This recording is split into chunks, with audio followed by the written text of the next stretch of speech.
ইন্নামাল মুমিনুনা আল্লাযীনা ইযা যুকিরাল্লাহু ওয়াজিলাত কুলুবুহুম। আল্লাহ তাআলা বলে, খাঁটি মুমিন বান্দার দিলের ভেতরে আল্লাহর আযাবের ভয়ে বান্দার দিলের ভেতরে কম্পন শুরু হয়ে যায়। ভূমিকম্প আসলে যেমন ঘর বাড়ি পর্যন্ত কাঁপতে থাকে, বান্দার দিলের ভেতরে এমন একটা ভূমিকম্প শুরু হয়ে যায়, বান্দার দিল থরথর করে কাঁপতে থাকে। যখনই আল্লাহর আওয়াজ কানে আসে, আল্লাহর আযাবের ভয়, জাহান্নামের ভয়, আদালতের ভয়ে বান্দার দিলের ভেতরে ভীত সন্ত্রস্ত একটা ভাব চলে আসে। যেমন খবর নিয়ে দেখেন, ওই যে বনি ইসরাইলের এক যুবকের নাম হলো কিফিল, অনেক টাকার মালিক। কিফিলের প্রতিবেশী একজন মহিলা বিধবা, স্বামী মারা গেছে, সন্তানগুলা নিয়ে বড় অসহায়। ঘরের ভেতরে সন্তানগুলাকে খাওয়াবার মতো কেমন তেমন কোনো সামান নাই। সন্তানগুলারে খাওয়াবার কোনো সামান না থাকায় মহিলা ঘর থেকে বের হয়ে কিফিলের বাড়ির সামনে দাঁড়ায় কয়, কিফিল, আমারে কিছু সাহায্য কর, আমার সন্তানগুলারে খাওয়াবো, কিছু সাহায্যের দরকার। কিফিল বলে, আমি তোরে সাহায্য করবো, কিন্তু আমার মনের চাহাত তুই মিটাতে হবে। কিফিল বদমাইশ প্রকৃতির একজন মানুষ ছিল, নারী লিপ্সা তার দিলের ভেতরে ভরপুর। কয়, তুই যদি আমার মনের চাহিদা মিটাও তাহলে আমি তোর চাহিদা মিটাইয়া দেবো। মহিলা ব্যাক করে বাড়িতে চলে গেছে, দরকার নাই। সন্তানগুলারে বাঁচাবার জন্য, খাওয়াবার জন্য আমি এত বড় গুনাহ করতে পারবো না। ঘরের ভেতরে গিয়া দেখে সন্তানগুলা মাটিতে গড়াগড়ি করে। ক্ষুধার তাড়নায় সন্তানগুলো বোধহয় মারা যাবে, ক্ষুধার তাড়নায় সন্তান মারা যাবে। অসহায়, ঘরের ভেতরেও কোনো খাবার নাই, খাবারের কোনো সামান নাই। দুনিয়ার কোনো মা সন্তানের এমন অসহায়, এমন পরিবেশ কোনো মা সইতে পারে না। মা তোমাই, মায়ের দিল বড় নরম। সন্তানগুলাকে বাঁচাবার জন্য মা আবার কিফিলের বাড়িতে হাজির। ভাই কিফিল, দে আমারে কিছু সাহায্য কর, আমার সন্তানগুলাকে বাঁচাতে হবে, কিছু সাহায্য চাই। কিফিল বলে, আমার শর্ত কি তোর মনে আছে? মনের চাহিদা মিটাতে হবে। মহিলা রাজি হয়ে গেছে, সন্তানগুলারে বাঁচাবার দায়।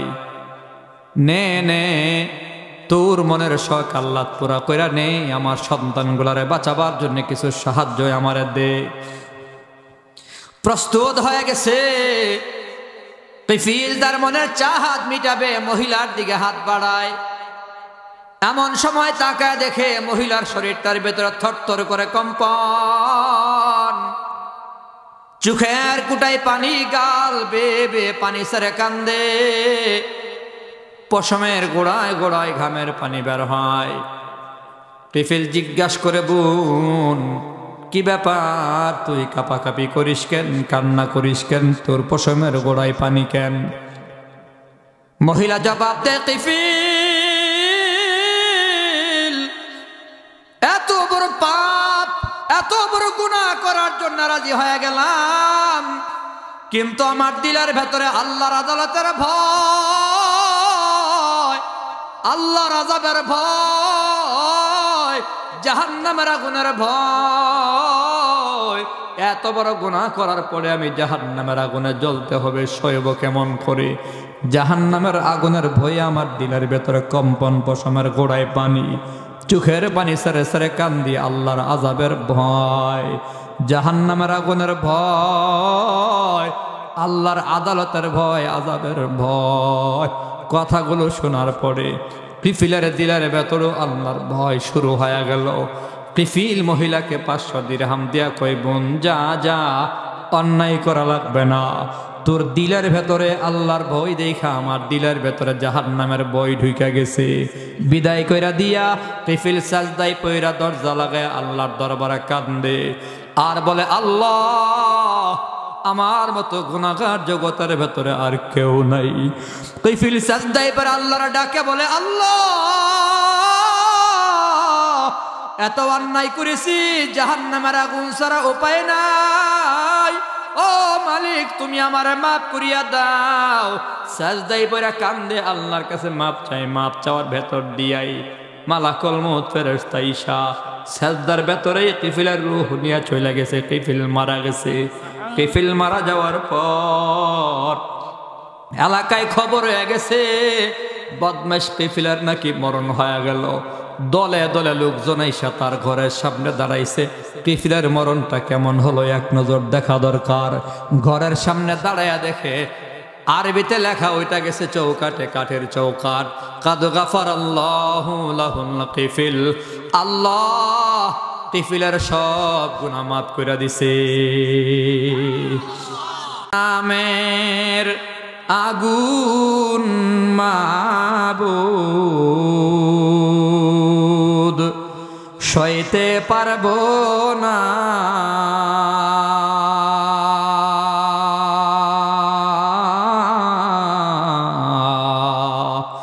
আমল নামায় গুনাহ রাইখা আল্লাহ মরণ দিও না। আপনার আমার আমল নামায় গুনাহ আছে না নাই? কথা কোন আছে না নাই?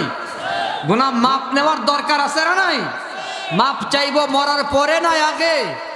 তো আওয়াজ দিয়ে সবাই সাথে থাকেন, আমল নামায় গুনাহ রাইখা আল্লাহ মরণ দিও না। এই কথাটা তওবা, তওবা। আমল নামায় গুনাহ রাইখা আল্লাহ মরণ দিও না। দিলটা নরম করে দেখেন চোখের পানি আসে কিনা। আমল নামায় গুনাহ রাইখা আল্লাহ। আজরাইল যেদিন ধরা দেবে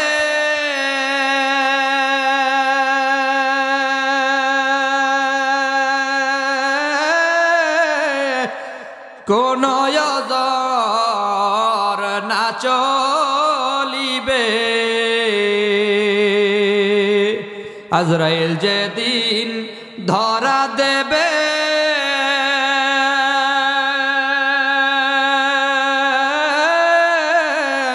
কোন অযর না চলিবে, প্রাণ পাখি কাড়িয়া নেবে, প্রাণ পাখি কাড়িয়া নেবে, বাধা মানবে না।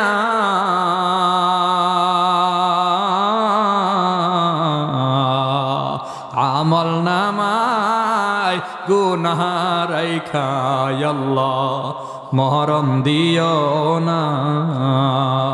আমল নামায় গুনাহ রাইখা আল্লাহ মরণ দিও না।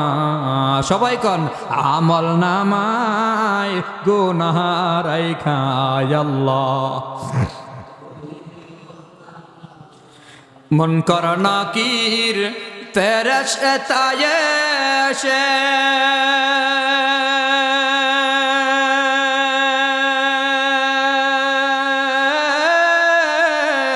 সওয়াল করবেন পাশে বসে। মুনকার নাকির ফেরেশতা এসে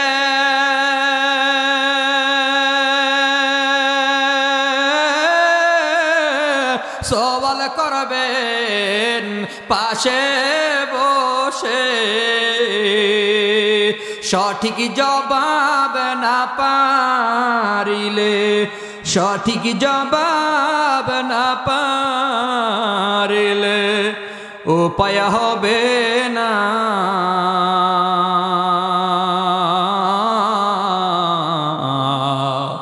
আমল নামায় গুনাহ রাইখা আল্লাহ মরণ দিও না। আমল নামায় গুনাহ রাইখা আল্লাহ মরণ দিও না।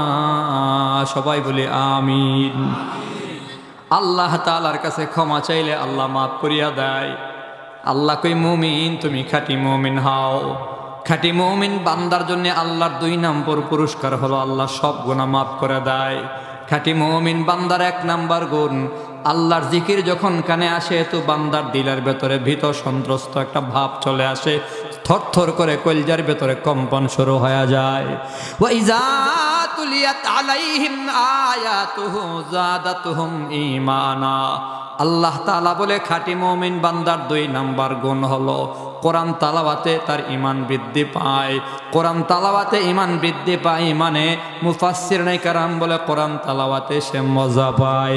খাঁটি মুমিন কোরআন তালাওয়াতে মজা পায়, কোরআনের বয়ানে মজা পায়, কোরআনের মাদ্রাসায় মজা পায়, তাফসির মাহফিলে মজা পায়, ওয়াজ মাহফিলে মজা পায়। আর মিয়া জবাব দিও কোরআন তালাওয়াতের ভেতরে আসলেও মজা আছে না নাই? কোরআন তালাওয়াতে কত মজা! আবু জাহাল, আবু লাহাব, উতবা, শাইবা, কাফের বেঈমানরা পর্যন্ত নীরবে গোপনে গোপনে আমার নবীর তেলাওয়াত শুনতো। জোরে কন্না সুবহানাল্লাহ। আবু জাহাল, আবু লাহাব, আখনাস, আবু সুফিয়ান বড় বড় সর্দার মাতব্বররা কোরআন তালাওয়াত শুনে। অবশ্যই কোরআন তালাওয়াতে একটা মজা, কথা কয় না? কেন এত মজা? বলে কোরআন হচ্ছে কালামুল্লাহ, আল্লাহর কালাম। জোরে বলেন কার কালাম? আওয়াজ দিয়া বলেন কার কালাম? কোরআন হচ্ছে কালামুল্লাহ। আরে আল্লাহর কালাম, এটা সাধারণ কথা না। তুমি কি মনে করেছো কাঠের ব্রিজ ব্রিজ আর লোহার ব্রিজ ব্রিজ, স্বর্ণের ব্রিজ ব্রিজ, ফুলসেরাতের ফুল তো একটা ব্রিজ? হায় হায়, আল্লাহর কালাম মানে আল্লাহর সিনাত থেকে বের হইছে মিয়া। আসমান আল্লাহর বাহিরের জিনিস, জমিন আল্লাহর বাহিরের জিনিস, সব মাখলুক আল্লাহর বাহিরের জিনিস। কোরআন হলো আল্লাহর কুদরতি সিনার ভেতরের জিনিস। জোরে কোন সুবহানাল্লাহ। আল্লাহর কোরআনের প্রত্যেকটা হরফ, প্রত্যেকটা শব্দ, প্রত্যেকটা কালিমা বাক্য সব আল্লাহর সিনাত থেকে বের হইছে। নবী বলে কেউ যখন কোরআন তালাওয়াত করে সে যেন আমার আল্লাহর সাথে কথা বলে। আল্লাহু আকবার বলেন। কোরআন হচ্ছে আল্লাহর কথা, আল্লাহর কালাম। আরে মানুষের কথার ভিতরে কত মজা! হাফেজ জুবাইর আহমদ আনসারী রহমাতুল্লাহি আলাইহির মজার কথা শোনার জন্য লাখে লাখে মানুষ পাগল পারা ছিল। যুক্তিবাদের কথা শোনার জন্য হাজার লাখ মানুষ পাগল ছিল। আল্লামা দেলওয়ার হোসেন সাইদি রহমাতুল্লাহি আলাইহির কথা শোনার জন্য লাখে লাখে মানুষ পাগল ছিল। এখনো দেখো না, মানুষটা যত বড় তার কথা তত মজা। হাফিজুর রহমান সিদ্দিক ওয়াকাটার কথার ভেতরে মজা আছে। সুলতানুল ওয়াইজিন খালেদ সাইফুল্লাহ আইয়ুবের কথার ভেতরে ভিন্ন মজা। খতিবে বাঙ্গাল দাঁড়ায়া দাঁড়ায়া বক্তব্য দেয়, ভিন্ন মজা। মামুনুল হক যখন হুঙ্কার দেয় পুরো ময়দান দাঁড়ায় যায়, ভিন্ন মজা। প্রত্যেকের কথার ভেতরে তো মজা। এরা মানুষ হওয়ার পরেও মানুষের কথার ভেতরে তো মজা। আমাদের আজহারি ভাইয়ের কথার ভেতরে আরেক রকমের মজা। লাখে লাখে মানুষ সিলেটে জমা হয়, যশোর জমা হয়, খুলনা বরিশালে জমা হয়। কথার ভেতরে মানুষের কথায় যদি এত মজা হয়, আওয়াজ দিয়া কোন আমার আল্লাহর কথায় মজা আছে না নাই? কি বুঝলেন আপনি? মানুষের কথায় এত মজা, আল্লাহর কথায় মজা নাই? হ্যাঁ, কোরআন হচ্ছে কালামুল্লাহ, আল্লাহর কথা। হ্যাঁ, যদি মজা না থাকতো আম্মা জান আয়েশা সিদ্দিকা রাদিয়াল্লাহু তাআলা আনহা, মহিলা মানুষ দৈনিক একবার কোরআন শরীফ খতম করতো। জোরে কোন সুবহানাল্লাহ। কাসেম নানতুবি রহমাতুল্লাহি আলাইহি রাতের আধারে 2 রাকাত নামাজ আদায় করত। শুধুমাত্র 2 রাকাতের মধ্যে 30 পারা কোরআন তিনি খতম করত।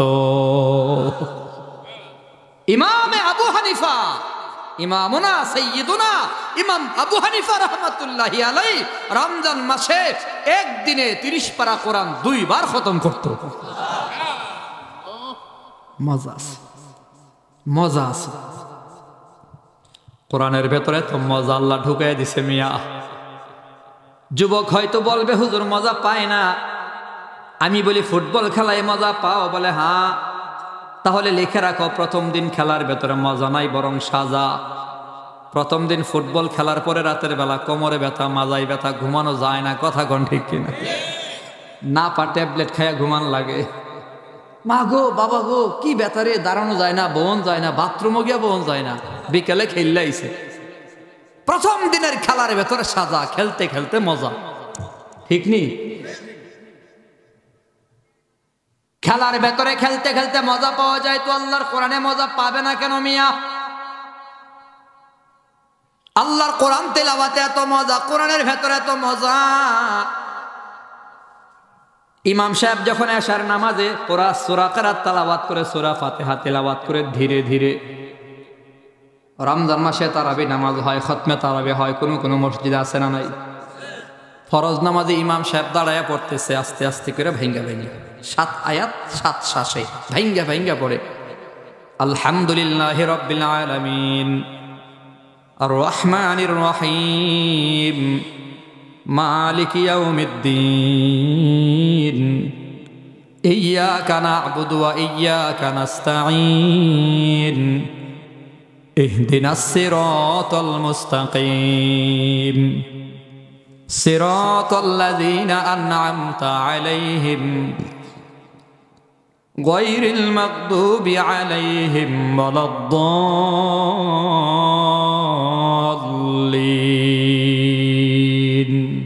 এই যে ভাঙ্গা ভাঙ্গা পড়ছে, ঠিক না? 15 বছর বয়স হাফেজ সাহেবের। ইমাম সাহেব পেছনে আসছে, হাফেজ সাহেব সামনে গিয়া আল্লাহু আকবার বইলা হাত বাইদা একেবারে হেলিকপ্টারের গতিতে পড়া শুরু করছে। ঠিক নি? গতি আছে না নাই? 1 শ্বাসে পড়ে, কেউ কেউ 2 শ্বাসে পড়ে।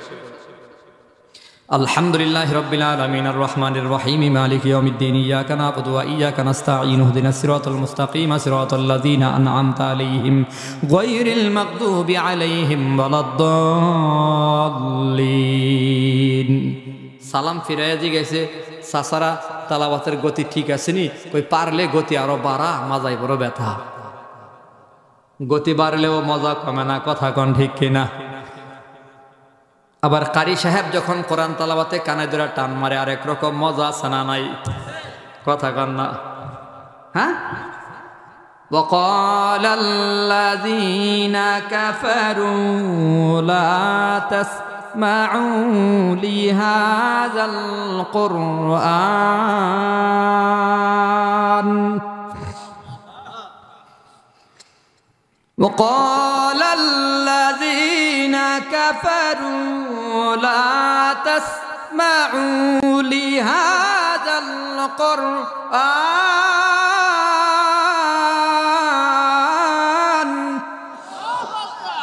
কারি সাহেবদের লম্বা টানে একটা মজা আছে না নাই? কারি সাইদুল ইসলাম আসাদ যখন টান দেয় এক রকমের মজা, আহমদ বিন ইউসুফ যখন টান দেয় আরেক রকমের মজা। আফ্রিকা থেকে একটা কালো একজন আসছে, কালো, বাংলাদেশে আয়ে মাঝে মধ্যে। আফ্রিকার কারি, চেহারাও সুন্দর না, বডিও বড় না, ছোট খাটো করে কারি ঈদি শাবান যখন টান দেয় তখন আরেক রকমের মজা আছে না নাই? কোরআন তেলাওয়াতে মজা ঢুকাইয়া দিছে কে? আল্লাহ। মজার কথা, নবী যখন তেলাওয়াত করতো অমাবস্যার রাতের আধারে, অন্ধকারে রাতের আধারে, মক্কার বড় বড় সর্দাররা তেলাওয়াত শুনতো। তেলাওয়াত শুই না যখন জায়গা, মনে করেন যে টুকের বাজার পয়েন্টে গিয়ে আর কি একজন আরেকজনের লোকে দেখা, এই আবু জাহাল কইতে আইছস? আবু জাহাল কয়, আবু সুফিয়ান তুমি মুরব্বী মানুষ, তুমি কেউ কইতে আইছ? আখনাস তুই কইতে আইছস? আখনাস কয় যে 3 জনের জায়গা একটাই, মুহাম্মদের তেলাওয়াত শুই না আইছি, হেসা কথা কয়ালাই যা করে আল্লাহ। হাই সর্বনাশ, আমরা হইলাম মক্কার বড় বড় নেতা, আমরাই যদি গোপনে গোপনে মুহাম্মদ নবীর তেলাওয়াত শুনি তো পাবলিকের কি অবস্থা হইব? আরে মামুনুল হক সাহেবের কথাই তাদের মাথা এত গরম হইল কেন? তার মানে শুধু মামুন সাহেবের বক্তব্য পাবলিকেই শুনতো না, তারাও বৈশা বৈশা শুনতো। আপনারা মনে করছেন যে এরা বোধহয় শুনতো না? এরা এসি রুমে বয়ে বয়ে শুনতো, দিকে এরা মাথাটা গরম হয়েছে যে কি করে চেয়ার দিয়ে ফালাই দিতেছে লাগে। মামুনুল হকের বক্তব্য নরেন্দ্র মোদীও শুনতো, এ কারণে চান্দি গরম হয়েছিল তাদের।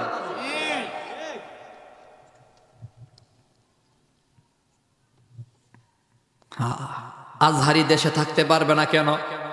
ওই দেখে যে তার ডাকে হেমিলনের বাসিওয়ালার মতো যাকে যাকে মানুষ মধু পোকার মতো জমা হয়, ব্যাপারটা বড় সঙ্গীন। এদের চেয়ার শুধু খালি নড়ত। হ্যাঁ, মুফতি ফয়জুল করিম যখন হুঙ্কার দেয় তার চান্দি গরম হয়ে যায়, তারা শুনে বসে বসে। আমার নবীর যুগে ও কাফের বেঈমানের বড় বড় সর্দারাও নীরবে গোপনে মুহাম্মদ নবীর তেলাওয়াত শুনতো আর টেনশন করতো। আমরাই যদি তেলাওয়াত শুনি তো পাবলিকের কি অবস্থা হইব। রাতের আধারে এক জায়গায় বৈশা সবাই শপথ করছে হাতে ধইরা সংঘবদ্ধ হয়া, আজকের পর থেকে আমরা আর মুহাম্মদ নবীর তেলাওয়াত শুনতাম না। দৈন্তান্ন একান্না ওয়াদা পাক্কা ওয়াদা। আবু জাহালে কয় আর কেউ যাব না, আবু সুফিয়ানে কয় আর কেউ না, উতবা সাইবা আবুল আহাব আখনাস সবাই ঐক্যবদ্ধ, মুহাম্মদের তেলাওয়াত আর শোনা যাবে না তো নাই। এই কথা কয়া রাতের বেলা গিয়া শুইছে, কম্বলের নিচে হুইয়া। আবু সুফিয়ান মনে মনে কয় আজকে তো কেউ যাইতো না, আমি একটু যাই। আল্লাহু আকবার বলেন। বয়ান কি চলবে? রাজি? কারা কারা শুনবেন আবার একটু হাত তুলেন, বিশ্বাস হইতো। এই অন্তর থেকে হাত উড়াইছেন? যারা অন্তর থেকে হাত উড়াইছেন তাদের 1 নাম্বার কাজ 2 হাত তুলেন। অন্তর থেকে হাত নামানো যাবে না। অন্তর থেকে যারা হাত উড়াইছেন তাদের 2 নাম্বার কাজ। অন্তর থেকে হাত উড়াইলে কয় নম্বর কাজ? যারা অন্তর থেকে উড়াইছেন, বাহির থেকে না। 2 নাম্বার কাজ হলো সামনের দিকে আগাইয়া বসবেন। সামনের দিকে যারা আগাইবেন বুঝবো হাত অন্তর থেকে উড়াইছেন, যারা আগাইছেন না বুঝবো আপামার কাজ। যে অন্তর ভেতর বাহির ঠিক নাই, আগাইয়া যান। এই বাহিরে যারা তারাও আগান। লা ইলাহা ইল্লাল্লাহ, লা ইলাহা ইল্লাল্লাহ। সবাই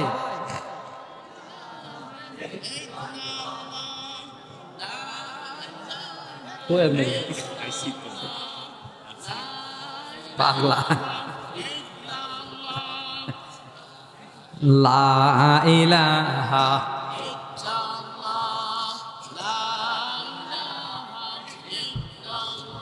কয়েক শত বছর কান্না, কয়েক শত বছর কান্না করে আদম পাইল ক্ষমা, যাহার উসিলাই পাইলেন ক্ষমা তিনি রাসূলুল্লাহ,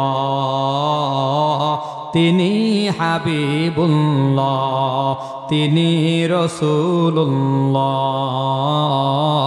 তিনি হাবিবুল্লাহ সাল্লাল্লাহু আলাইহি ওয়াসাল্লাম। লাভ হইছে না? আপনাদের আগাইছি যে কষ্ট দিলাম, মাত্র মাফ করে দিয়েন। যারা লেগে আগাইছি হেরা দাঁড়াই দিছি। চিন্তা করছেন কাল লাগে চুরি করলাম, হেই কইল চুর। যারা দাঁড়াই রইছে এদের জন্য আপনাদের কষ্ট দিছে, হেরা দাঁড়াই রইছে। ওই লইরা এই মিয়া বন তাড়াতাড়ি হবে ইনশাল্লাহ। আল্লাহ আমাদের কবুল করেন, সবাই বলি আমিন। নবীর শানের গজল মানের গজল বলা হবে ইনশাল্লাহ। বলতেছিলাম আমার নবীর কোরআন তালাওয়াত শুনে আবু জাহাল মনে মনে করে আজকে কেউ যাইতো না, আমি যাই। সবাই এক এক কইরা মনে করে যে আজকে তো কেউ যাইতো না, আমি যাই। যারা হজ করছেন উমরা করছেন তারা বিষয়টা বুঝবেন। 15 সালে যখন প্রথম গেলাম, 17 তো আব্বা আম্মার সাথে নিয়ে গেলাম। প্রথম যখন হজে গেছি বাসের থেকে নাই মাই দৌড় মারছি যে আগে কাবাগরটা ধরে লই, কালো পাথর একটা সোমা না দিয়া বাসায় ফিরবো না, নতুন নতুন তো। এক দৌড়ে গিয়ে দেখি মাশাআল্লাহ আমার আগে কয়েক হাজার। চিন্তা করছি যে এখন সম্ভব না, তবে রাত 12টা 1টা বাজে হইলে বুধ একটু ফাঁকা পাবো, সেই সময় তো ঘুমাইবো সব। একটা সময় গিয়ে দেখি দুপুরে যা ছিল ডাবল। এবার চিন্তা করলাম কোন সময় গেলে ভালো হইব, তো আরেকটা লোকের পরামর্শ করলাম, এইটাও নতুন। কয় সম্ভবত ঠিক দুপুরে, মানে খাওয়া দাওয়ার টাইম যেটা জোহরের নামাজের পড়ে গিয়া আসরের আগের একটা টাইম আছে, সবার খিদা লাগে, এই সময় মানুষ খাইতে যাইব, আমরা দরকারি একদিন না খাইয়া থাকবো, তারপরও কাবা করে কালো পাত্র সুমা দেব। গিয়া দেখলাম দুপুরে যেমন দেখছিলাম রাত্রে ডাবল, আর দুপুরবেলা গিয়া দেখলাম এই যে 2:30-3টার দিকে গিয়া দেখলাম রাতের চেয়ে 3 গুণ বেশি। অর্থাৎ এই কথা মনে করি না পাগলার অভাব নাই, যে এই সময় গেলে বোধহয় ফাঁকা পামু, এটা মনে করি না আমার মতো পাগল আরো আছে না নাই? আবু সুফিয়ান মনে মনে কয় আজকে আমি যাই একটু শুননাই। সব বাইসাবেরা আপনার আমার নবীর ঘরের কাছে আয়া কোরআন তালাওয়াত সইনা যাওয়ার বেলায় মাথায় ঠাস টুস লাইগা কই কিরে কি হইল, ঘটনা কি? এই আবু লাহাব, তুমি তো মুরব্বী মানুষ, তুমি ওই কামটা করলা। আবু লাহাবে কয় আমি মুরব্বী হইলে তুই সর্দার আবু জাহাল, তোরা আমরা সবাই সম্মান করি, তুই কি লেগাইছিস সেইটা কম। আবু জাহালের জবানের বক্তব্য হইল, ভাই সাহেব বাস্তব কথা হইল মুহাম্মদ নবীর কোরআন তালাওয়াত না শুনলে শান্তি লাগে না। আল্লাহু আকবার বলেন। কোরআন তালাওয়াতে মজা আছে না নাই? আরো জোরে কন্যা। وقال الذين كفروا لا تسمعوا لهذا القرآن والغوا فيه لعلكم تغلبون।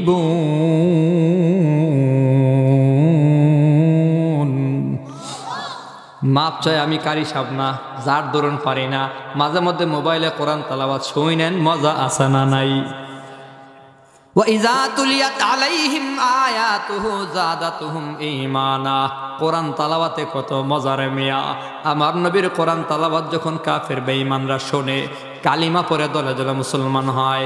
বাস্তব প্রমাণ হলো আবু জাহাল, আবু লাহাব, উতবা, সাইবারা মনে মনে কয় এত মজার তেলাওয়াত আমরা না শুনলে ঘুমাইতে পারি না, পাবলিক শুনলে তো এশকের কারণে আটকে রাখা যাবে না। সামনেই তো হজ্জের মৌসুম, দলে দলে লোকজন মক্কায় আসবে, হজ করবে, আর মুহাম্মদ নবীর তেলাওয়াত যদি শুনে কালিমা পরে মুসলমান হয়ে যাবে। কি করা যায়? সকলে পরামর্শ করেছে মক্কার চারপাশে গেইটে গেইটে দাঁড়ায় যাবো। আবু জাহাল এক গেইটে দাঁড়াবে, আবু লাহাব আরেক গেইটে দাঁড়াবে, উতবা দাঁড়াবে, সাইবা দাঁড়াবে, আবু সুফিয়ান ভিন্ন গেইটে।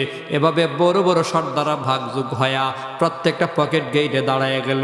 যেদিক দিয়া মানুষ আসবে মক্কার নগরীতে ঢুকবে, কাবায় ঢুকবে, গেইটে দাঁড়ায়া দাঁড়ায়া সবাই স্লোগান দেয়, সাবধান ইয়ামান দেশের লোকেরা, হজ করতে আসছো ভালো কথা, কাবা তাওয়াফ কইরা যাইবা গা, ওই যে পাশে একটা ঘর, ওই ঘরে একটা পাগল আছে, পাগলের কাছে কিন্তু ভুলেও যাবা না।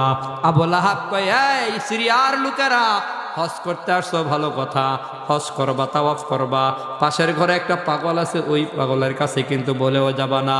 উতবা, সাইবারা সবাই এক একজন এক এক দেশের নাম কয়া কয়া কয়, ইয়ামান থেকে যারা আসছো, দাম্মাম থেকে যারা যেখান থেকে আসছো, বিভিন্ন দিক থেকে তোমরা আসছো হজ করবা, আফগান থেকে, চেচনিয়া, বসনিয়া থেকে আসছো, আরবি আজমি, সকলের জন্য একটাই স্লোগান, ওই যে একটা ঘর, ওই ঘরে মক্কার বড় পাগল, পাগলের ঘরের কাছেও কিন্তু যায়ও না। লোকেরা স্লোগান শুই না, কানে মুখ লাগায় একজন আরেকজন রে কয়, বড় বড় সর্দার মাতব্বররা পাগল কয় যারে, পাগলটা ছোট খাটো কেন পাগল না, পাগল মনে হয় বড় পাগল, হজকর্ম পরে পাগল দেখমো আগে। আকর্ষণ কম সানা বাড়ছে, হ্যাঁ আকর্ষণ কম সানা বাড়ছে। বেঈমান নাফরমানরা মনে করছিল মিথ্যা মামলা দিয়া, নারী কেলেঙ্কারি লাগাইয়া মামুনুল হকের জনপ্রিয়তা কমাইবো, কিন্তু বাংলার জমিনে মামুনুল হকের জনপ্রিয়তা কমলো না বাড়লো। আগে কই তো বাঘের মতো কথা, এখন কই সিংহের মতো কথা। সাহসও কমে নাই, জনপ্রিয়তাও কমে নাই, কথা কোন ঠিক কিনা? চরমনের বিরুদ্ধে কত বয়ান হয়, চরমনের ময়দান খালি বাড়ে, 1 মাঠ, 2 মাঠ, 3 মাঠ, 5টা ময়দান হয়ে গেছে, এরপরও পাবলিক মুজাহিদদের জায়গা নাই, আল্লাহর পাগলদের জায়গা হয় না। যত গালি দেওয়া হয় হক্কানিয়াতের দল আরো ভারী হয়। দাওয়াতে তবলিগের বিরুদ্ধেও কত প্রোপাগান্ডা হলো, কিন্তু তবলিগের সাথে আলেমদের সাথে কমে না, দিন দিন আলেমদের সাথে আরো বাড়ে। সারা দুনিয়ার ভেতরে খবর নিয়ে দেখো, মাদারিসে কওমি আর কত বদনাম, কিন্তু বাংলাদেশে কওমি মাদ্রাসা দিন দিন কমে নাকি বাড়ে? ছাত্র কমে না বাড়ে? আলেম কমে না বাড়ে? আরে আপনার চোখে আঙ্গুল দিয়ে দেখালাম, এটার দিকে চাইয়া দেখেন, এই মাদ্রাসা ছাত্র বাড়ছে, যার কারণে 3 তলার ছাদ দেওয়া লাগতেছে। কি কন? মাদ্রাসা হইছে কই দিন হইছে? 10 সালে হইলে আজকে মাত্র 14 বছর। 14 বছর আগে যেখানে কিচ্ছু নাই, আজকে সেখানে ছাত্র জায়গা হয় না। আল্লাহু আকবার বলেন। মাশাআল্লাহ, এই মাদ্রাসা থেকে বহু ছাত্র আলেম হয়ে গেছে, মাশাআল্লাহ বলেন। এই এলাকায় দিন দিন আলেম কমে না বাড়ে? লোকেরা কয় আগে পাগল দেখবো পাগল। আল্লাহু আকবার বলেন। দলে দলে জামাত বান্দা লোকেরা পাগলের বাড়িতে হাজির। চেহারা দেখাই তো সর্বনাশ, এত সুন্দর চেহারা, এত সুন্দর দাড়ি, এত সুন্দর চোখ, এত সুন্দর নাক, এত সুন্দর মুখ, এত সুন্দর চাহনি, এত সুন্দর হাসি, এত সুন্দর মিলানো দাঁত। এ লোকেরা যারা পাগল কয়, এরাই হলো ছাগলের ঘরের পাগল। পাগলের ঘরের ছাগল না, ছাগলের ঘরের পাগল এরা। কই গিয়ে লোকটারে পাগল কয়। তারপরও আইসি যেহেতু জিগাই, মান আংতা, রসুল বলছে আনা মুহাম্মদ ইবনু আব্দুল্লাহ, আমি আব্দুল্লাহর ছেলে মুহাম্মদ। ওয়ামা আংতা, রসুল বলে আনা রসুল্লাহ, আমি আল্লাহর রসুল। রসুল মানে আরবের লোকেরাও বুঝতো, রসুল হলে নতুন কিতাব আসবে। আচ্ছা, তাহলে কি কিতাব নিয়ে আসছেন, আমাদের একটু তিলাবাত করে শোনান না। তখন রসুল তেলাওয়াত করে শোনাইছে, জোরে কোন সুবহানাল্লাহ। নবীর কোরআন তেলাওয়াত শুই না, তাদের মাথা একদম ঠান্ডা হয়ে গেছে। ওয়াশ-শামসি ওয়া-দুহাহা ওয়াল-কামারি ইযা তালাহা ওয়ান-নাহারি ইযা জাল্লাহা ওয়াল-লাইলি ইযা ইয়াগশাহা ওয়াস-সামাই ওয়া মা বানাহা ওয়াল-আরদি ওয়া মা তাহাহা ওয়া নাফসিন ওয়া মা সাওয়াহা ফাআলহামাহা ফুজুরাহা ওয়া তাকওয়াহা ক্বাদ আফলাহা মান যাক্কাহা ওয়া ক্বাদ খাবা মান দাসসাহা كذبت ثمود بطغواها إذ انبعث أشقاها فقال لهم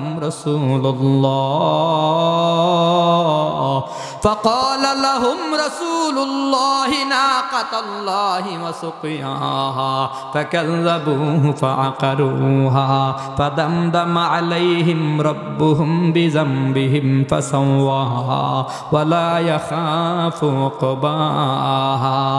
নবী যখন শ্বাস বন্ধ করে দিল, শেষ হয়ে গেল, একজন আরেকজনের চেহারার দিকে তাকায় আস্তে আস্তে কয়, কিরে এত সুন্দর তেলাওয়াত, শ্বাস ফালাইছে হা, শ্বাস ফালাইছে হা, শ্বাস ফালাইছে হা।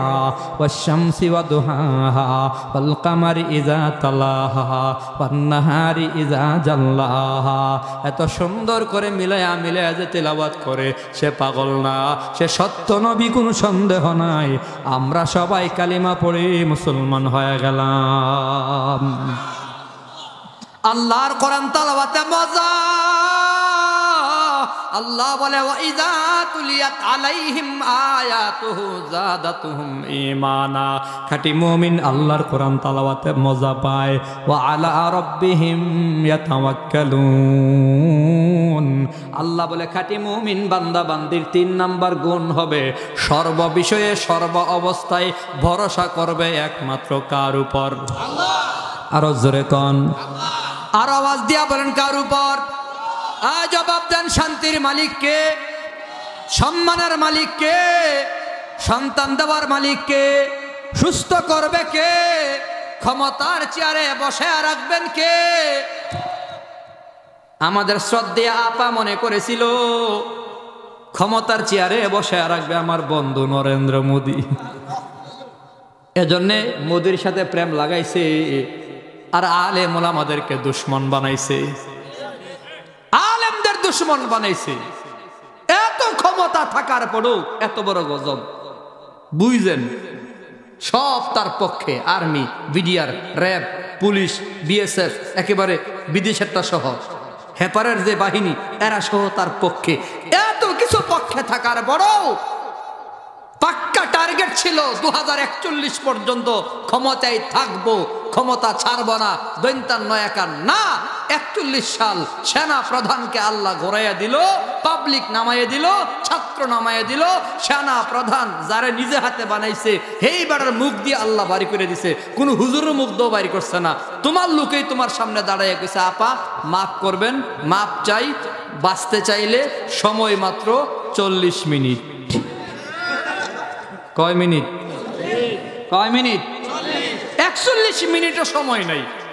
রান্না বান্না করছিলাম, খাওয়া দাওয়া করে খাইয়েন। কার বাড়ি? বন্ধুর বাড়িতে যাইয়া খাওয়া দাওয়া করেন। 41-এর আগে যাইতাম না। সেনাপ্রধান কই 40 মিনিট মাত্র সময়। খেলা কার? জোরে কর না, আরো জোরে বলেন। আমরা এগুলো বুঝি, আল্লাহ তো জানায়া রাখছে বহু আগে। মান আদালি ওয়ালিয়ান ফাকাদ আযানতুহু বিল হারব। কথাটা নবী বলছেন, কিন্তু কথাটা আল্লাহর। কথাটা কার? নবী শুধু মুখ দিয়া বলছে। আমি যত কথা বলি এগুলো কিছু কথা আমার, আর কিছু কথা নবীর, কিছু কথা আল্লাহর। ঠিক নবী অনেক কথা বলছে, কিছু নিজের আর কিছু আল্লাহর। যেমন একটা কথা বলছে, মান আদালি ওয়ালিয়ান ফাকাদ আযানতুহু বিল হারব। নবী আল্লাহর পক্ষ থেকে জানাই দিয়েছে। আল্লাহ কইছে, শোনো, আল্লাহ বলে যারা আমার বন্ধুদের সাথে দুশ্মনী করবে আমি আল্লাহ তাদের সাথে যুদ্ধ ঘোষণা করলাম। এত বড় পতন হওয়ার ভিন্ন কোনো কারণ নাই। একমাত্র কারণ আলেমদের উপর অত্যাচার করছে, জুলুম নির্যাতন করছে, যার দরুন আল্লাহ তাআলা গজব ফালাইয়া দিছে।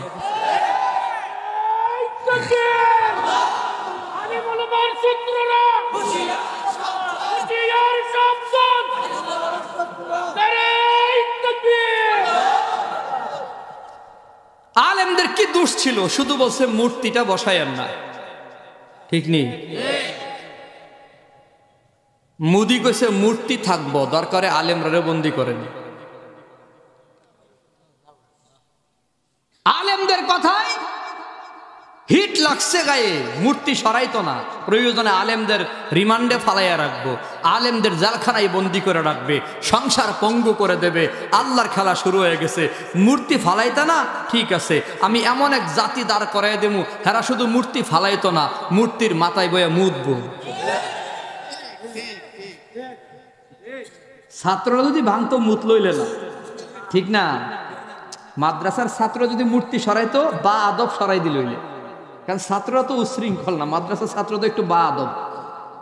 মূর্তি যদি সরাইতো, ধীরে সুস্থে ঠান্ডা মাথায় সিরিয়ালে একটা পর একটা টাল দিয়ে লইলে, নদীতে ফালাই লইলে। কারণ এমন এক জাতি আল্লাহ নামাই দিছে, মূর্তির মাথায় বয়ে মুতে। বাস্তব না বাস্তব? আমি আরেকটা প্রশ্ন আমার দিলের মধ্যে ঘুরপাক খাইতো, প্রশ্নের জবাব আমি বানাইছি, আপনাদের দিলের সাথে মিলে কিনা, মিললে আওয়াজ দিয়েন, কথা যদি হাসা ওই হাসা কইেন। প্রশ্ন হইল, পৃথিবীতে এত দেশ থাকার পরে আমাদের আপা উনি নরেন্দ্র মোদীর বাড়িতে গিয়া জায়গা পাইল কেন? এটার একটা কারণ হইল, আলেমদের দুশ্মন বানাইয়া নরেন্দ্র মোদীর বন্ধু বানাইছে। হয়তো আল্লাহ পাকের ফাইসালা। পোলাপাইন একটা কথা কই না, আমি তো ভালা না, ভালা লইয়া থাইকো। আলেমরা তো ভালা না, জালেম লইয়া থাইকো। এইটাই হইছে আর কি। মানে আরেকটা পোলাপাইনে কথা কই, এটা যদি মিল্লা জায়গা কই, মোদীর বউ নাই, হাসিনারও জামাই নাই। কোন কাম যে হয় আল্লাহ জানে। মিল্লা জাগা তো কন আমি। শর্ত হইল মোদি যেন মুসলমান হয়ে যায়, তাহলে দুলাভাই ডাকতে আমাদের কোনো আপত্তি নেই, ঠিক আছে নিশান? আল্লাহ আমাদের কবুল করেন, সবাই বলে আমিন। আলেমদের সাথে বেয়াদবি যারা করবে তাদের অবস্থা এমনই হবে। নতুন করে যারা ক্ষমতায় যাচ্ছেন, চলে গেছেন মনে করতেছেন, আমরা দেখতেছি অনেকে মনে করতেছে যে শপথটা শুধু বাকি রয়েছে, সংসদ ঢুকে যাবো। ক্ষমতায় গেছি একটা ভাব, মানে চান্দাবাজি, টেন্ডারবাজি, মাস্তানি, চাঁদাবাজি, শয়তানি, দুষ্টামি শুরু হয়ে গেছে অলরেডি। ভালো করে মনে রাখেন, আমি পরামর্শ দেই, বিপক্ষে বলছি না। কেউ কেউ বিপক্ষে বলে, আমি পক্ষে বলি, ক্ষমতায় যান, আমার কোনো হিংসা নাই, আপত্তি নাই। আমি চেয়ারে বৈশা বুঝতেছি, আমি শুধু একটা চেয়ারে বসা না, চেয়ারম্যানের চেয়ার শুধু একটা না, বাংলাদেশের সকল চেয়ারম্যানদের একটা সংগঠন আছে, বাংলাদেশ ইউনিয়ন পরিষদ অ্যাসোসিয়েশন। এই সংগঠনের সভাপতি আমি, আহ্বায়ক আমি। তার মানে 4000 চেয়ারম্যানের খবর আছে। চেয়ারম্যানরা চেয়ারে বৈশা দেখতেছে, চেয়ার খালি নড়ে। চেয়ার কি নড়ে? তার মানে ক্ষমতা এখন পাবলিকের হাতে। যারা ক্ষমতায় যাবেন, আর যদি মনে করেন বিগত দিনের মতোই আলেমের বিরুদ্ধে কথা বলবেন, মাদ্রাসার বিরুদ্ধে কথা বলবেন, দিন ধর্মের বিরুদ্ধে কথা বলবেন, কোরআন সুন্নাহর বিরুদ্ধে কথা বলবেন, নিরীহ নির্যাতিত মানুষের উপর আবার নির্যাতন করবেন, জুলুম করবেন, চাঁদাবাজি করবেন, ঠেঙাবাজি করবেন, সিএনজির থেকে চান্দা উঠাইবেন, তাহলে মনে রাখেন তারা তো 40 মিনিট সময় পাইছে, আপনারা 40 সেকেন্ডও সময় পাবেন না।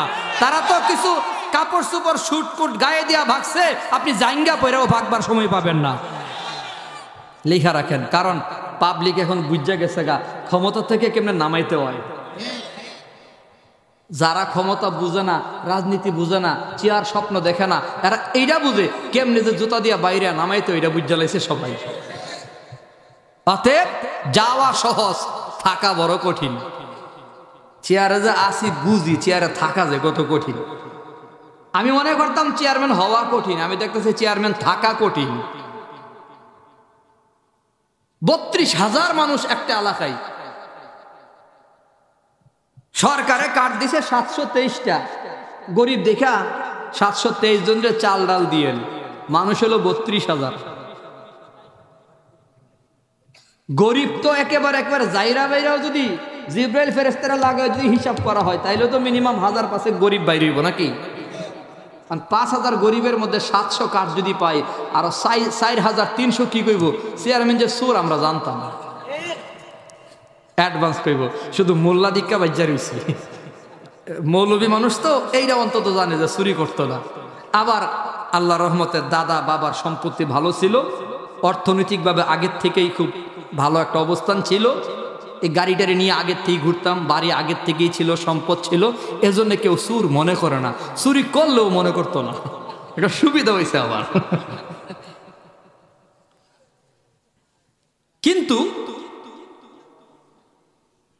ইন্নামা ইয়াখশাল্লাহা মিন ইবাদিহিল উলামা, আল্লাহ নিজে বলে দিছেন আলেম উলামারা আল্লাহরে ভয় করে বেশি। আমার বিশ্বাস, যেমন আমি আজও পর্যন্ত কোনো একটা, আমার এলাকার অনেক লোক এখানে আছে, খবর নিয়েন, আজও পর্যন্ত কোনো একটা কার্ড করিতে দিগিয়া 1 পয়সার দাবি করে নেই। না পঙ্গু ভাতা কার্ড, না বয়স্ক ভাতা কার্ড, না বিধবা ভাতা কার্ড, না চালের কার্ড, না তেলের কার্ড।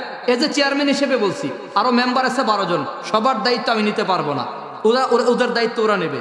আলা কুল্লুকুম রাইন ফাকুল্লুকুম মাসউলুন আন রাইয়াতিহি। আপনি মেম্বারের 5000 দিয়ে দিছেন আপনি একটা কাট করার জন্য, সেটা আমি জানিও না, কিন্তু আমাকে আমার এলাকার কেউ বলতে পারবে না একটা চা খাওয়ায়া কোনো একটা সুযোগ আমার থেকে নিতে পেরেছে। 3 বছর চলে গেছে, 1 পয়সা নেয় নাই। আমার বিশ্বাস কোনো আলেম 1 পয়সা নেবে না। আলেমরা ক্ষমতায় গেলে এই দেশ ভালো থাকবে। বিগত দিনের ইতিহাস, তত্ত্বাবধায়ক সরকার যখন আসছে, সকল দলের রাজব বলদের ধৈর্য ধরে জেলখানায় ঢুকাইছে।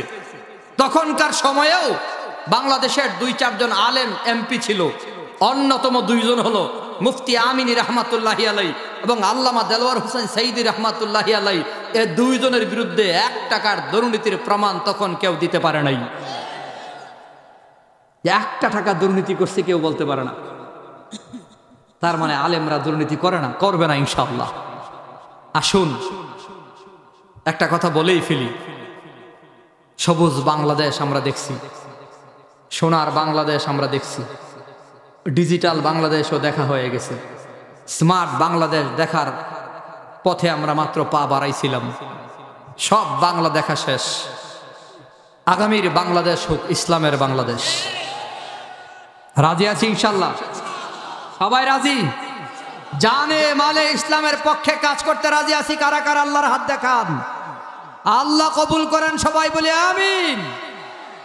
আপনি কোন দল করেন আমি জানি না, যে দলই করেন ইসলামের পক্ষে থাকবেন, আপনার নেতারা বুঝাইয়া ইসলামের পক্ষে রাখবেন।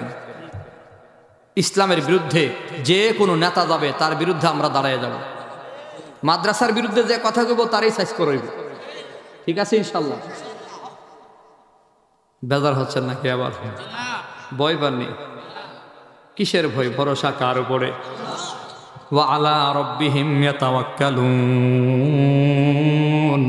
আমি কিন্তু শুরুতেই বলছি লম্বা সময় বয়ান করব। হ্যাঁ, আমার বয়ানের একটা রেকর্ড আছে, আমি 3 ঘন্টাও বয়ান করছি, একটানা 3 ঘন্টা। এখন যদি আপনারা মনে করেন সম্ভব, কারণ আমার আগামী দিনের কোনো প্যারা নাই, আগামীকাল মাহফিল হলো সুনামগঞ্জ, সিলেটের ভেতরেই আছি, হয়তো একটু ঘুইরা যাওয়ান লাগবে আর কি। যেহেতু সুনামগঞ্জটা কাছে, এর পরের দিনও আমি সিলেট, মানে টানা 3 দিনের লেগে আয়া বসছি বাড়ির থেকে ছুটি লইয়া। হ্যাঁ, আতে ফজর পর্যন্ত বয়ান করলো, আমার কোনো আপত্তি নাই। আপনাদের সমস্যা আছে নি? হেসা কতই করনি আবার না, আমার আগে পাম দিতেছেন যে কতক্ষণ পরে জামুগা, হুজুরটা একটু শূন্য লই, আমার পরে আরেকজন। আচ্ছা, আলহামদুলিল্লাহ, তাইলে তো আমি আজকে সেরা। আল্লাহ আমাদের কবুল করেন, সবাই বলি আমিন। ভরসা কার উপরে? সন্তান মাদ্রাসায় পড়বে, আলেম হবে, রিজিকের মালিককে। আরো জোরে কন্যা। অনেকে সন্তানকে মাদ্রাসায় পড়ায় না, ডাক্তার, ডক্টর, ইঞ্জিনিয়ার বানায় দুনিয়া কামাই করার জন্য। আমি না করি না, ডাক্তার বানাবেন দুনিয়া কামাইয়ের জন্য নয়। ডাক্তার বানাইলেও নিয়ত ভালো রাখেন, সন্তান যেন সেবক হয়। ইঞ্জিনিয়ার বানাইবেন, নিয়ত ভালো রাখেন, সন্তান যেন ভালো একজন যোগ্য ইঞ্জিনিয়ার হয়, দেশের উপকারে আসে। ব্যারিস্টার বানাইবেন, সেবক একজন ব্যারিস্টার বানাইবেন, নিয়ত ভালো রাখেন। কিন্তু যেই মা বাবার নিয়ত সন্তান ডাক্তার, ডক্টর, ইঞ্জিনিয়ার, ব্যারিস্টার হয়া দুনিয়া কামাইবো, নিজেরা খাইবো, আমারও খাওয়াবে। আমি নিজের চোখে দেখছি সন্তান ডাক্তার হয়েছে, ইঞ্জিনিয়ার হয়েছে, বড় ব্যারিস্টার হয়েছে, কিন্তু ওই কপাল পরা মা বাবার কপাল আর খুলে নাই। সন্তান ডাক্তার, ডক্টর, ইঞ্জিনিয়ার, ব্যারিস্টার হইয়া নিজের বউ বাচ্চা বিবি নিয়া শহরে ঘুমায়, বুড়া মা বাবার খবর পর্যন্ত নেয় না। অতএব মুসলমান বাবার ভাইয়ের আমার, খাঁটি মুমিন বান্দার 4 নম্বর গুণ, ভরসা করবে একমাত্র কার উপর? ওয়া ইয়াতাওয়াক্কাল আলাল্লাহি ফাহুয়া হাসবুহু। আল্লাহ তাআলা বলে, আল্লাহর উপর যারা ভরসা করবে আল্লাহ তাদের জন্য যথেষ্ট হয়ে যাবে। ওয়া ইয়াত্তাকিল্লাহা ইয়াজআল লাহু মাখরাজা ওয়া ইয়ারযুকহু মিন হাইসু লা ইয়াহতাসিব। তাকওয়াল্লাহ, আল্লাহর ভয়, আল্লাহর উপর ভরসা, মুত্তাকি পরহেজগার, তাকওয়া পরহেজগারি যার দিলের ভেতরে মজবুত হয়ে যাবে, আল্লাহ তার সকল দরজা খুলে দেবে, তার ধারণার বাহির থেকে রিজিকের ফাইসালা আল্লাহ করবে। অতএব মুমিন জবাব দিও, সব ব্যাপারে সর্বহালতে, ব্যবসা কম হোক আর বেশি হোক, রোজগার কম হোক আর বেশি হোক, রিজিকের মালিক একমাত্র কে? আল্লাযীনা ইউকিমুনাস সালাহ। আল্লাহ তাআলা বলে খাঁটি মুমিন বান্দার 4 নম্বর গুণ, 5 ওয়াক্ত নামাজ বা জামাত আদায় করবে, 5 ওয়াক্ত নামাজ যথা নিয়মে যথা সময়ে আদায় করবে। আকিমুস সালাহ, নামাজ কায়েম করো। নামাজ কায়েম মানে নিজেও পড়ো, অন্য কেউ নামাজের দাওয়াত দিও। নিজে পড়লেই হবে না, অন্য কেউ নামাজের কথা বলা লাগবে। নামাজ ঠিকঠাক মতো বান্দা কায়েম করবে, নামাজ আদায় করবে বান্দা, নামাজের ব্যাপারে গাফেল হবে না। খাঁটি মুমিন বান্দার কানে আওয়াজ, মসজিদের মাইকে হয়ে গেল আল্লাহু আকবার, আল্লাহু আকবার, হাইয়া আলাস সালাহ। রিকশার প্যাডেল বন্ধ, রিকশাওয়ালা তখন মসজিদের দিকে দৌড়ায়। ইজা নিউদিয়া লিস-সালাহ মিন ইয়াউমিল জুমআ ফাসআউ ইলা যিকরিল্লাহ। আল্লাহ তাআলা বলে, জুমার আজান যখন হয়ে যাবে আল্লাহর জিকিরের দিকে বান্দা তুমি দৌড়াও। নামাজের আজান হবে, নামাজের দিকে দৌড়াও। ইজা কুদিয়াতিস-সালাহ ফান্তাশিরু ফিল আরদ। আল্লাহ তাআলা বলে, এই কোম্পানিগঞ্জ এলাকার মুসলমান যুবক, দোকানদার ভাই, টুকের বাজার এলাকায় ব্যবসা বাণিজ্য করো। আল্লাহ বলে, আগে নামাজ পড়ো, এরপরে দোকান খুলো, আগে নামাজ আদায় করো। এরপরে তুমি সিএনজি চালাও, আগে নামাজ আদায় করো। এরপরে মোটর সাইকেল চালাও, আগে নামাজ, এরপরে অটো রিক্সা, তার মানে হলো বান্দা তোমার সকল কাজ হবে পরে, নামাজ হবে আগে। আওয়াজ দিয়া কন, কাজ আগে নাকি নামাজ? আরো জোরে কন, কাজ আগে নাকি নামাজ? ইজা কুদিয়াতিস সালাহ ফান্তাশিরু ফিল আরদ। অনেক জায়গায় বলি রিকশাওয়ালা ভাই আগে নামাজ, ও বান্দা নামাজের পাগল হয়ে যাও। নামাজের পাগল বান্দার সম্মান মর্যাদা কত হয় জানো? খবর নিয়ে দেখো, আব্দুল্লাহ ইবনুল মুবারক রহমতুল্লাহি আলাইহি যুগের বড় একজন হুজুর, ওনার যুগে ওনার চেয়ে বড় হুজুর আর দুনিয়াতে ছিল না। প্রখ্যাত হাদিস বিশারদ আব্দুল্লাহ ইবনুল মুবারক রহমাতুল্লাহি আলাইহি, উনি মারা গেলেন। তদানীন্তনকালের আরেকজন আল্লাহর ওলি স্বপ্ন দেখে আব্দুল্লাহ ইবনুল মুবারক জান্নাতের ভেতর হাঁটে। আশ্চর্যের বিষয় হলো, সালাম দিয়া জিজ্ঞাসা করছে, হুজুর আপনি তো বড় বুজুর্গ মুহাদ্দিস, জান্নাতে আল্লাহ আপনাকে কেমন সম্মানিত করছে জানবার চাই। বড় হুজুর আব্দুল্লাহ ইবনুল মুবারক জবাব দিছে, ভাই রে, আমারে আল্লাহ যুদ্ধর সম্মানই দিছে। আমার পাশের বাড়ি একজন গরিব কামার ছিল না, ওই কামার রে আল্লাহ তাআলা আমার চেয়ে বহুগুণ বেশি সম্মান দান করছে। বিষয়টা এমন মনে করেন যে আল্লাহ আমারে রূপার মেডেল দিছে আর কামার রে স্বর্ণের মেডেল দিছে। আল্লাহু আকবার বলেন। কেউ যদি এই যুগে স্বপ্ন দেখে আহমদ শফিও জান্নাতে, আর যদি জিগাই হুজুর জান্নাতে কেমন ইজ্জত সম্মান পাইছেন, আহমদ শফি রহমতুল্লাহি আলাইহি যদি বলে, বাবা আল্লাহ তাআলা আমার চেয়ে বেশি সম্মান আমার গাড়ির ড্রাইভাররে দিছে। বিষয়টা আশ্চর্যের কিনা? আল্লাহর ওলির ঘুম ভেঙে গেছে, মাথাটা গরম। বুঝলাম না, যুগের বড় হুজুরের চেয়ে কামারের দাম আল্লাহর দরবারে বেশি কেমনে হইল? কামারের বাড়ির দিকে রওনা করেছে। বাড়িতে যাইয়া সালাম দিয়া কইয়ে, কামারের সন্তানরা বাড়ি আসো। দিলের কান দিয়া শুইন রে যুবক। কামারের সন্তানরা বের হয়ে বলে, কি ব্যাপার আল্লাহর ওলি?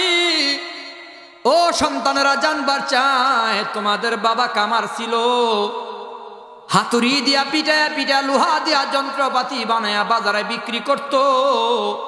ওই পাশের ঘরে আব্দুল্লাহ ইবনুল মুবারকের ঘর, উনি বড় বুজুর্গ, জমানার বড় হুজুর ছিলেন। বলো তোমাদের বাবা এমন কি গোপন আমল করেছে? গোপন আমল আমি জানবার চাই। কেন হুজুর কেন? স্বপ্ন দেখছি আব্দুল্লাহ ইবনুল মুবারক বলছে, তোমার আব্বাকে নাকি আল্লাহ তাআলা ওই বড় হুজুরের চেয়েও আল্লাহ জান্নাতে সম্মান বেশি দিছে। কি এমন আমল করছে বলো? কামারের সন্তানরা কয়, হুজুর আমাদের বাবার গোপন কোনো আমল আমাদের জানা নাই। মায়েরে জিজ্ঞাসা করলে হয়তো মা বলতে পারবে কেমন আমল হয়েছে। মা গো, আমাদের বাবা এমন কি আমল করেছে জানতে চাই।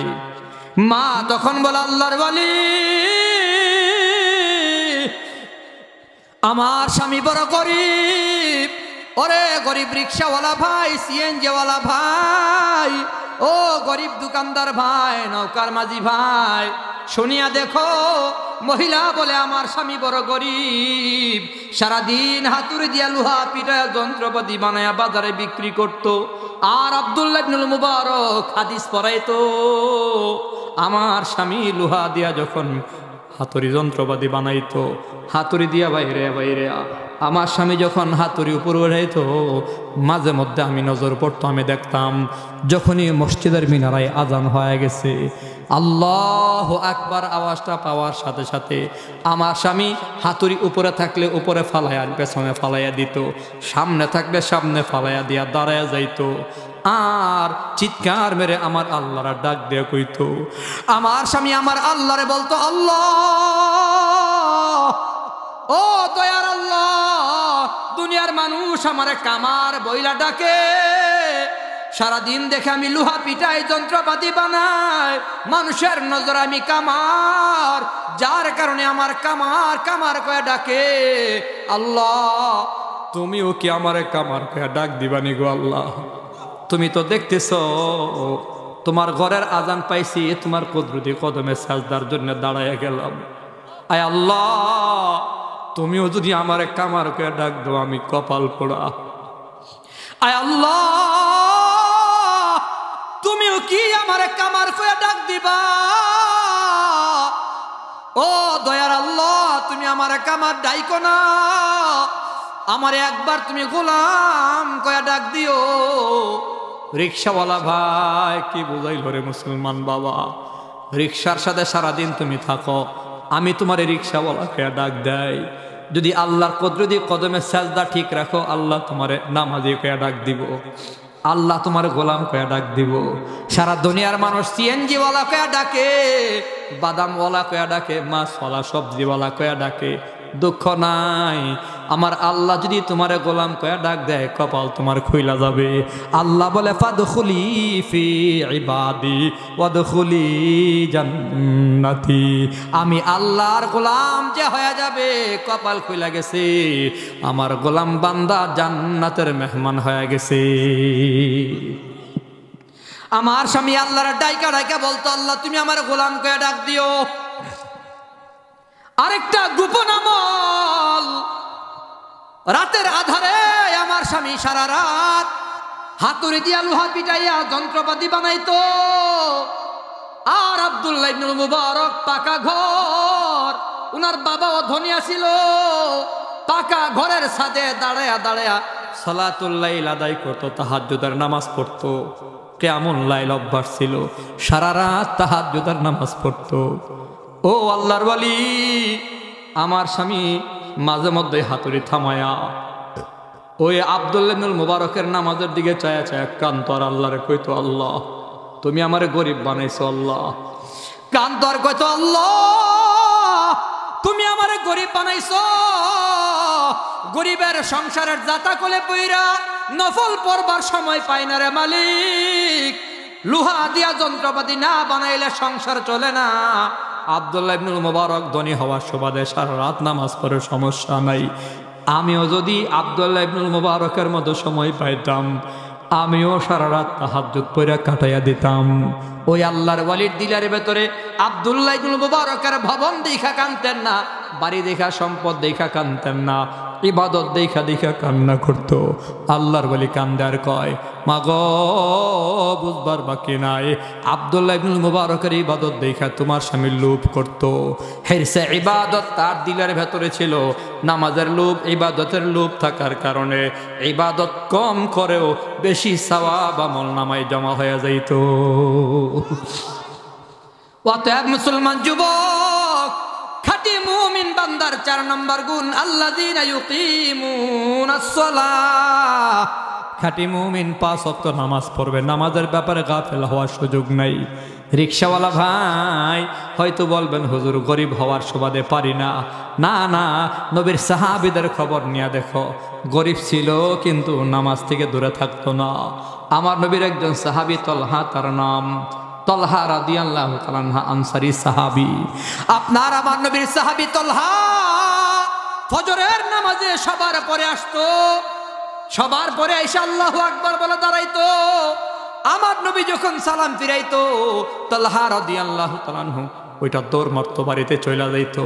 তার মানে আসতো সবার পরে, যাইতো সবার আগে। সাহাবাই কারাম গুঞ্জন করে আলোচনা করে, তলহার কি হয়ে গেল? নবীর দরবারে আসে পড়ে, যাই সবার আগে, নামাজে আসে পড়ে, যাই সবার আগে। গুঞ্জন, আলোচনা, পর্যালোচনা আমার নবীর কান পর্যন্ত চলে গেল। নবী সৈনা একজন সাহাবিকে নিয়োগ করলো, সাহাবিরে আমার তলহা যদি আসে তাহলে বইল ফজরের নামাজের পর আমার সাথে যেন সাক্ষাৎ করে, সাক্ষাৎ না করে তলহা যেন যায় না, খবরটা পৌঁছাইয়া দিও। ফজরের নামাজের সময় তলহা হাজির। তলহা রাদিয়াল্লাহু তাআলা আনহু সালাম ফিরাইয়া বাড়ির দিকে দৌড় মারবে, এমন সময় একজন ডাক দেয়া কয়, তলহা নবী বলছে নবীর সাথে দেখা করে যাইবা, দেখা না করে তুমি যাবা না। নবীর কথা শুই না তলহা রাদিয়াল্লাহু তাআলা আনহু বসে গেল। আমার নবী ডাক দিছে, তলহা কাছে আয়। কাছে যাওয়ার পরে আমার নবী জিগায়, তলহা ব্যাপার কি? এমন কি কথা বলেছি, এমন কোনো কথায় কষ্ট পাইছো নাকি? আমার কোনো ব্যবহারে কথাবার্তায় তোমার দিলে কোনো কষ্ট আছে নাকি? আমার নবী কেমন আদর্শের নবী,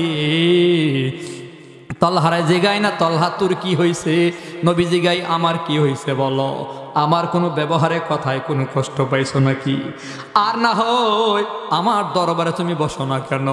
তলহা বলে আল্লাহর কসম নবী গো, চোখের পানি ছেড়ে কান্দার বলে আল্লাহর কসম আপনার কথা বা কাজের দ্বারা কোনো কষ্ট আমার দিলের ভেতরে নাই ও নবী, তবে আমি কেন সবার পরে আসি সবার আগে যায় জানেননি, আমি বড় গরিব মানুষ গো নবী, আমার ঘরে আমার বিবি আর আমি দুইজন সদস্য, একটা মাত্র কাপড়, এক কাপড় 70 টাকার ভিন্ন কোনো কাপড় নাই, আমি আমার কাপড়টা পয়রা নামাজে আসি গো নবী, এমন সময় আমার বিবির আমার ঘরের ভেতরে মাটির গর্তে লুকায়া রাইখা আসি, আমি সালাম ফিরাইয়া দৌড়াইয়া যাই, আমার বিবিরে কাপড়টা দেয়, আমার বিবি নামাজ পড়ে, আমি উলঙ্গ হয়ে মাটির গর্তে লুকায়া থাকি গো নবী, আমি বড় গরিব, গরিবের কারণে আমি আপনার মজলিসে বৈশা থাকার সময় পাই না গো নবী,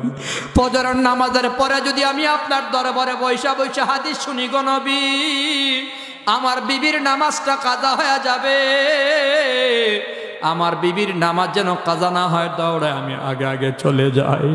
আমার নবীও কান্দে, চোখের পানি সারে সারে কান্দার কই তলহা এত গরিব হয়েও আল্লাহরে বলো নাই নামাজ কাজা হয় না, জামাত কাজা হয় না, তালহারে লেখে না আমার আল্লাহ তোমার উপর রাজি হয়ে গেছে, আমার আল্লাহ তোমার জান্নাত দিয়া দিছে। অতএব মুসলমান যুবক বন্ধু মুরব্বী বাবা পর্দার আলার মা বোনেরা, আল্লাহ তাআলা বলে খাঁটি মুমিন বান্দার 5 গুণ। 1 নাম্বার ইন্নামাল মুমিনুন আল্লাযিনা ইযা যুকিরাল্লাহু ওয়াজিলাত কুলুবুহুম। কয়েক মিনিটের ভেতর কথাগুলো শেষ, গভীর মনোযোগ দিয়ে শুনবো, দিলের কান দিয়ে শুনবো। 1 নাম্বার আল্লাহর জিকির শুনবে, আল্লাহর মোহাব্বতে বান্দা পাগল হয়ে যাবে, অথবা আল্লাহর আদালতের ভয় আযাবের ভয়ে দিলের ভেতরে কম্পন শুরু হবে। নাম্বার 2 ওয়া ইযা তুলিয়াত আলাইহিম আয়াতুহু যাদাতুহুম ঈমানা, কোরআনের সাথে একটা মজার সম্পর্ক বান্দার হয়ে যাবে। ওয়া আলা রাব্বিহিম ইয়াতাওয়াক্কালুন, খাঁটি মুমিন ভরসা করবে একমাত্র আল্লাহর উপরে। আল্লাযিনা ইউকিমুনাস সালাহ, 5 ওয়াক্ত নামাজ যথা নিয়মে আদায় করবে। ওয়া মিম্মা রাযাকনাহুম ইউনফিকুন, আল্লাহ তাআলা বলে খাঁটি মুমিন বান্দার 5 নাম্বার গুণ, আল্লাহর দেওয়া সম্পদ আল্লাহর রাস্তায় খরচ করবে, আল্লাহর দেওয়া সম্পদ আল্লাহর রাস্তায় খরচ করবে। দিয়ে ধন দেখে মন, কেড়ে নিতে কতক্ষণ, জবাব দিয়েন আমারে ধনী বানাইছে কে, আমার বাইরে গরিব বানাইছে কে? আল্লাহর দেওয়া সম্পদ আল্লাহর রাস্তায় খরচ করবে। আল্লাহর রাস্তা মানে কি? বাংলায় বলে যাই রে মুসলমান বাবা, তোমার ঘরের সামনে আল্লাহর ঘর, মসজিদ সামনে পড়ে গেল, আল্লাহর ঘরে যতটুকুন পারো দান করিয়া দাও। মাদ্রাসা নবীর ঘর, নবীর ঘরে বান্দা দান করিয়া দাও। আশেপাশে গরিবের ঘর, গরিব বান্দা ঠান্ডায় ঘুমাইতে পারে না, থরথর করে কাঁপে, তোমার ঘরে 5টা কম্বল, একটা কম্বল তারে দিয়ে দাও। তোমার পাশের বাড়ি গরিবের ঘরে খাবার নাই, 1 বাতিলা খাবার পাঠিয়ে দাও। ওরে মুসলমান খবর নিয়ে দেখো, তোমার পাশে যে মাদ্রাসা, এই মাদ্রাসার ভেতর ছাত্ররা ঠিক মতো ঘুমাইতে পারে না, জায়গা হয় না, 3 তলার ভবন নির্মাণ করা লাগবে। ছাত্রগুলার খবর নিও, এই মাদ্রাসার ছাত্রগুলার খবর নিও রে মুসলমান। তুমি কি জানো, আমি প্রায় বয়ানেই বলি, তোমার আমার গুনাহের কারণে আল্লাহ গজব দিয়া দেওয়ার কথা। কবিরা গুনাহ, গানের গুনাহ, জানার গুনাহ, সুদের গুনাহ, ঘুষের গুনাহ, এলাকার ঘরে ঘরে ঘরে ঘরে গুনাহ, এত গুনাহের কারণে আল্লাহ গজব দেওয়ার কথা, কিন্তু গজব হয় না কেন? খবর নিয়ে দেখো, জামিয়া কারিমিয়া রাজনগর নতুন বাজার মাদ্রাসায় মাঝে মধ্যে বারান্দায় দাঁড়ায়, 4টার সময় বারান্দায় দাঁড়ায়, মাঝে মধ্যে সৈন্যরে বাবা, ছোট ছোট বাচ্চা এখানে পড়াশোনা করে, তাদের বয়সের বাচ্চা তোমার ঘরেও আছে যুবক ভাই। তোমার বাচ্চার খাবার তোমার বিবি খাওয়াইয়া দেয়, তোমার বাচ্চার ঘুম তোমার বিবি পড়াইয়া দেয়, তোমার বাচ্চার গোসল তোমার বিবি করাইয়া দেয়। এই মাদ্রাসায় ছোট ছোট বাচ্চারা পড়ে, নিজের খাবার নিজে খায়, নিজের গোসল নিজে করে, নিজের বিছানা নিজে করে ঘুমায়। আবার বেশি সময় ঘুমাইতেও পারে না। 4টার সময় উস্তাদ ডাক দেয়া কয়, ওঠো বাবা ওঠো, আল্লাহর কোরআন তেলাওয়াত করো। ঠান্ডায় থরথর করে কাঁপে, ঠান্ডা পানি দেওয়া ওযু করে আল্লাহর কোরআন তেলাওয়াত করে। আল্লাহর কোরআন তেলাওয়াত করার কারণে আমার আল্লাহ গজব পাল্টায়া রহমত নাজিল করিয়া দেয়। এমনও এতিম ছাত্র আছে যাদের মা নাই বাবা নাই। মাঝে মধ্যে এমন শুনি, ফেসবুকে কয়েকদিন আগে দেখলাম উস্তাদ মাদ্রাসা বন্ধ করিয়া দিছে, সব ছাত্র বাড়ি চলে গেছে। ছোট একটা বাচ্চা উস্তাদের সামনে দাঁড়ায় রইল, অনুমতি চাইছে, হুজুর অনুমতি যদি দেন মাদ্রাসায় কোনায় ঘুমায়া থাকবো। কেন রে বাবা, তুমি কি বাড়ি যাবা না? ছাত্র তখন চুকার পানি পালায়া কান্দে, বলে হুজুর আমার বাবাও নাই মাও নাই, আমার মতো এতিম জগতের ভেতরে কেউ নাই, আমার মতো মা বাবা হারা সন্তান কেউ নাই। বাড়িতে গিয়া দেখমু অন্য সন্তানরা মা বাবা নিয়ে আনন্দ করে, আমার মা নাই বাবা নাই, মাদ্রাসায় থাইকা যায়। ঈদের বন্ধ পড়বে, এমন এতিম মাদ্রাসার ছাত্রগুলার মাথায় হাত বাড়াইয়া দাও, তাদের সাথে মায়া মোহাব্বত সম্পর্ক লাগাইয়া নাও। লক্ষ টাকা দরকার নাই। আমি প্রায় সময় বলি, মুসলমান বাবারা, 1000 টাকা দিয়েও আল্লাহর জান্নাত কেনা যায়, 100 টাকা দিয়েও আল্লাহর জান্নাত কিনা যায়। আখলিস দীনাকা ইয়াকফিকাল আমালুল কালিল। আল্লাহর নবী বলে, অল্প আমল ইখলাসের সাথে হলে জান্নাতের জন্য যথেষ্ট। একটা খবর, বাস্তব খবর শুনিয়া নাও। বাদশা হারুন একটা মসজিদ বানাবে, এলাকায় ঘোষণা করলো, আমি আমার টাকায় মসজিদ বানাবো, কেউ দান করবা না। মসজিদ বানানো শেষ, রাতের আধারে স্বপ্ন দেখে ফেরেশতা আয়েশা বলে, বাদশা আপনি যে মসজিদ বানাইছেন আল্লাহ আপনার জন্য জান্নাতে ঘর বানাইয়া দিছে। নবী বলছে, মান বানা লিল্লাহি মাসজিদান বানাল্লাহু লাহু বাইতান ফিল জান্নাহ। আল্লাহর রাস্তায় টাকা খরচ কইরা মসজিদ বানাইছে, জান্নাতে ঘর পায়া গেল। দেখবেন নি, বাদশা নিজের ঘর দেখার জন্য ফেরেশতার সাথে রওনা। স্বপ্ন যুগে ঘরটা দেখা ঘর থেকে বের হইছে, তাকায় দেখে উপরে আরেকটা ঘর, সেম টু সেম ঘর আর একটা সামনে। বাদশা মনে মনে কয়, আমার জন্য আল্লাহ বোধহয় 2টা ঘর বানাইছে, ওই ঘরটাও একটু দেখা দরকার। দ্বিতীয় ঘরের দরজার কাছে যখন গেল, দারোয়ান ফেরেশতা কয়, বাদশা এই ঘরে ঢুকবেন না, এই ঘরটা হলো দুনিয়াতে যে মসজিদ বানাইছে তার নামে ঘর। বাদশা বলে, আমি তো ঘর বানাইছি, আল্লাহর ঘর আমার টাকায় বানাইছি। ফেরেশতা কয়, বাদশা আপনি না, আপনি তো টাকা দিছেন, মসজিদ বানাইছে রাজমিস্ত্রি। রাজমিস্ত্রির সাথে সহযোগী সাহায্যকারী একজন যুগালিয়া ছিল, কামলা ছিল সহকারী, নাম হলো তার আহমদ মুসা। আল্লাহ তাআলা ওই যুগালি আহমদ মুসার জন্য জান্নাতে একটা ঘর বানাইয়া দিছে। আল্লাহু আকবার বলেন। বাদশা ঘুম থেকে ওইটা চিন্তা করে, কোটি টাকা খরচ করে মসজিদ বানাইলাম, আমার জন্য জান্নাতে যে ঘর, যুগালির জন্যও জান্নাতে সেই ঘর, বেতনও ঠিক মতো নিল, আমার খাইলো, আমার পড়লো। কোটি টাকা খরচ করে মসজিদ বানাইছি, আমার জন্য আল্লাহ জান্নাতে ঘর দিছে, আহমদ মুসার জন্য জান্নাতে ঘর। আহমদ মুসার বাড়ির সামনে দাঁড়ায় সালাম দিয়া বলে, আহমদ মুসা, এ মিয়া, দুনিয়াতে বাদশার প্রজা হলেও পরকালে সেও তো জান্নাতে ঘরের মালিক, তার দাম আছে না নাই? বাদশা গিয়া সালাম দিয়া কয়, আহমদ মুসা বের হয়াই। যুগালি, যুগালি বুঝেননি, রাজমিস্ত্রির যুগালি আহমদ মুসা বের হয়ে গেল। গরিবরে ঘৃণা করেন মিয়া, টাকা নাই ঘৃণা করেন। আহমদ মুসা বের হয়া কাঁপতে স্যার কয়, বাদশার নামদার, আপনি আমার বাড়ি কেন, কি ব্যাপার? বাদশাহ কপালে চুমু খেয়ে কয়, আহমদ মুসা সত্য করে রাখ, আল্লাহরে তুই কেমনে পাগল করছিস? স্বপ্ন দেখছি আল্লাহ আমারে ঘর দিছে, তোরও জান্নাতে ঘর দিছে। আহমদ মুসা বলে, বাদশাহ সারাদিন আপনার মসজিদ নির্মাণ করিয়া রাতের আধারে কোদাল নিয়া আমি আমার বাবার জমিনে মাটি কাটতাম। মাটি কাটার ফাঁকে হঠাৎ করে দেখি মাটির চাকার নিচ থেকে 3টা পাথর বের হয়ে গেছে। বাদশাহ 3টা পাথর হাতে নিয়ে দেখলাম হুবহু আপনার কেনা পাথরের মতোই। আমি 3টা পাথর নিয়া রাতের আধারে মসজিদের সামনে পাথরের টালের কাছে গিয়া ডিল মেরে ফালাইয়া দিয়া আশেপাশে তাকায় দেখলাম কেউ নাই। আল্লাহর দরবারে হাত তুলছি আর বলছি, আল্লাহ বাদশাহ কোটিপতি, কোটি কোটি টাকা খরচ করে মসজিদ বানাইছে, আমি বড় গরিব, মসজিদ বানাবার তৌফিক যোগ্যতা ক্ষমতা নাই, সামর্থ্য নাই। আয় আল্লাহ, 3টা পাথরের মালিক বানাইছো, 3টা পাথর তোমার ঘরে দান করে দিলাম, আল্লাহ তুমি কবুল করে নিও।